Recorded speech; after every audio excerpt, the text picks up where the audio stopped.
waa dhacdo xanuun badan oo ku dhacday wiilkan oo lagu magacaabo Cumar. waxa aan ka shaqaynayay ayuu yiraahday bakaaraha kambani ku yaala oo soo dejiya maacuunta muddo 1 sano iyo bar ah. halkaas waxaan saaxiib kula noqday ayuu yiraahday yar ka tirsan dhalinta iiga soo horeysay kambaniga, kaas oo ahaa marketing. si fiican oo saaxiibnimo ah ayaan isku baranay ilaa aan noqonay dad sida walaala camal u tashta, wax walbana iskula wadaaga. 1 sano iyo bar kadib, aniga oo ay kambaniga iigu jirto lacag yar oo aan aruursaday, meel fiicanna wax ii marayaan, ayuu talo igu soo siyaadiyey saaxiibkay. taladaas oo ah in asxaab badan oo uu isagu garanayay ay tageen Yurub, qaasatan Spain, si fududna aan ku bixi karno inaga oo marayna Niger, Algeria, kadibna Spain geli doona. waxa uu ii sheegay dhaqaalaha la iiga baahan yahay, sidoo kale inaan isaga ku soo wareejiyo si uu ninka nawadayo oo ula tacaamulo. kambaniga ayaan lacagtii iigu jirtay kala baxay, waxaana ku wareejiyey isaga, waxaana ka dhaqaaqnay Muqdisho. waxaan safar sii ahaanaba waxaan tagnay Niger. marka aan tagnay, ninka muqallaskeena ah waxa uu nagu kala daray 2 kooxood, waxauna hormariyey kooxdii uu isaga ku jiray, kuwaas oo saxaraha wajahaya ilaa ay Algeria ka tagaan. waa dhaqaaqeen, wuxuuna tagay Algeria kuma daahin, muddo yar kadib badda ayuu galay, wuxuuna tagay Spain. aniga wax dib ii soo fiiriya ayaan waayay. kooxdii la igu daray ee magacuyaalka ahayd waa la iga reebay. muddo dheer ayaa ka soo wareegatay, aniga oo meelan u raacala ayuu ila soo hadlay, wuxuuna ii sheegay in dhaqaalihiisii uu isagu ku baxay, wax lacagana uusan haysan isagu, qofka la dul saarnaana aan aniga ahaa. 2 ayuuna i hordhigay, ama isdabar saaxiib oo Yurub iskeen inta kuu dhiman, ama iska laabo. aniga $1 meel iima yaal, wixii yaraa ee ii aruuray shirkadda waa aan kala soo baxay. ehelkayga ayaan ku soo qeylqeylsaday, xamar ayaana ku soo noqday. haddana mooto ijaar ah ayaan wadaa oo aan ku shaqaystaa. waxa noloshaydii burburiyey iyo shaqadeydii wanaagsanayd, iyo sidoo kale hididiiladii ahayd inaan kambani wax ku darsaday, ganacsado weynna aan noqon doono,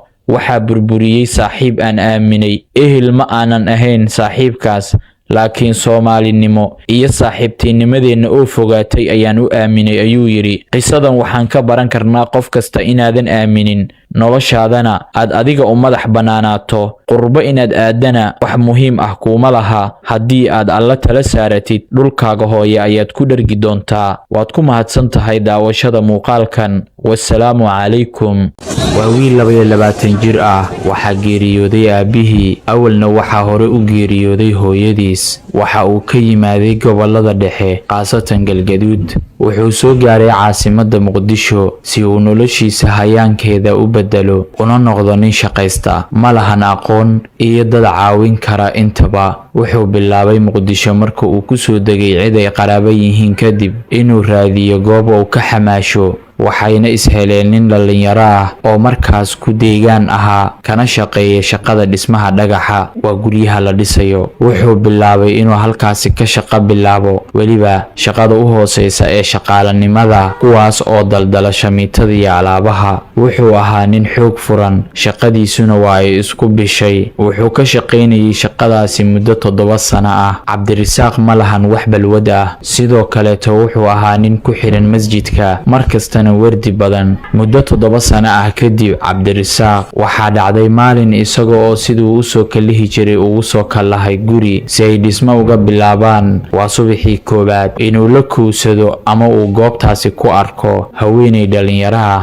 oo qiyaastii markaasi isaga ay isku da' da'aada 30 jirkana ku jirto. halkii ayay bilowday inay la kakaftanto. haweeneydu waa haweeneyda guriga loo dhisayo. waa ay sheekaysteen, balse maadaama meeshu ay tahay meel shaqo, lambarada ayay kala qorteen, waana la kala tegay. dib ayaa la iska soo wacay. waxay u sheegtay qofka guriga loo dhisayay inay iyada tahay, isaguna waxa uu u sheegay inuu agoon iyo rajay xamar u soo galay xamaal yahay. halkii ayaa sheekadoodii isla jaan qaaday. haweeneyda waxaa lagu magacaabaa Deeqa, waxayna ka timid dalka Mareykanka, waxayna ahayd mid gurigaas iyada dhisanaysay. waa carmal, hooyo guur soo martay oo dhashay 2 ubad ah oo ay ninay kala tageen u dhashay. wiilka marka ay muddo 2 sano ah sheeko wadaag yihiin waxay u soo dirtay lacag $10,000 ah waxayna ka codsatay inuu joojiyo shaqada hadda uu ku jiro galana ganacsi. lacagtaasna uu ku bilaabo ganacsi. suuqa bakaaraha ee Muqdisho ayuu ka furay sandaqad lagu iibiyo dharka. ilaahayna waa u barakeeyay ganacsigiisana muddo 2 sano ah kadib waxaa ku kordhay lacag fara badan. deeqo markay aragtay isbeddelka dhabta ah